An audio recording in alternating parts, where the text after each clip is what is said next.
खासदार संजय राऊतांनी पुन्हा काल राज ठाकरेंची भेट घेतली आहे। राज ठाकरेंच्या निवासस्थान शिवतीर्थ येथे दोघांमध्ये भेट झाली आहे, तर तिकडे मनसे नेते बाळा नांदगावकरांनी मातोश्रीवर जात उद्धव ठाकरेंची भेट घेतल्याची माहिती आहे। ठाकरे बंधूंची युती कोणत्याही क्षणी जाहीर होणार असल्याची माहिती मिळते। राज्यात सध्या महापालिका निवडणुकीची लगबग सुरू आहे। प्रत्येक पक्ष आपापल्या जागा वाटपासंदर्भात भेटीगाठी घेतोय। त्यातच मुंबई महापालिकेसाठी ठाकरे बंधू एकत्र लढण्याची चर्चा सुरू आहे। त्यावर काल फडणवीसांनी खोचक अशी प्रतिक्रिया दिली आहे। ऐकीव गोष्टींवर मी कधीही बोलत नाही, अशी प्रतिक्रिया फडणवीसांनी दिली आहे।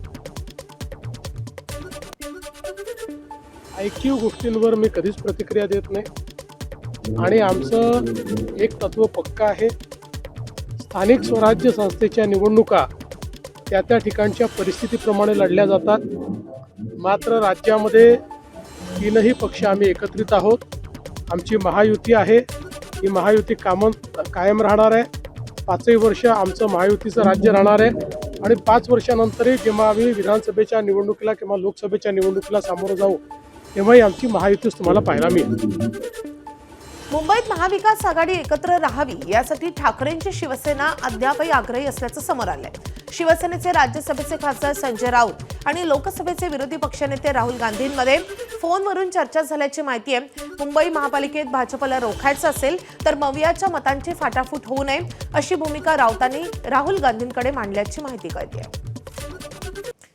कल्याण डोंबिवलीमध्ये शिंदेची शिवसेना विरुद्ध भाजप अशा पेटलेल्या वादानंतर आता भाजप इथे स्वबळाच्या तयारीत असल्याची माहिती आहे। कल्याण डोंबिवलीमधील शिंदेचे कार्यकर्ते भाजप फोडत असल्याचा आरोप होत आहे। या वादावर पडदा पडल्यानंतर आता भाजपकडून मात्र स्वबळावर लढण्याची तयारी सुरू आहे। श्रीकांत शिंदेचा बालेकिल्ला समजला जाणाऱ्या कल्याण डोंबिवलीमध्ये भाजप स्वबळाची तयारी करत असल्याचे संकेत प्रदेशाध्यक्ष रवींद्र चव्हाण यांनी दिलेत। कल्याण डोंबिवलीमध्ये भाजप सर्व 122 प्रभागांसाठी तयार असल्याचं सूचक वक्तव्य रवींद्र चव्हाण यांनी केलंय। नारा दिला जाणार कल्याण डोंबिवलीत। मी भाषण फार विचार करून दिलं।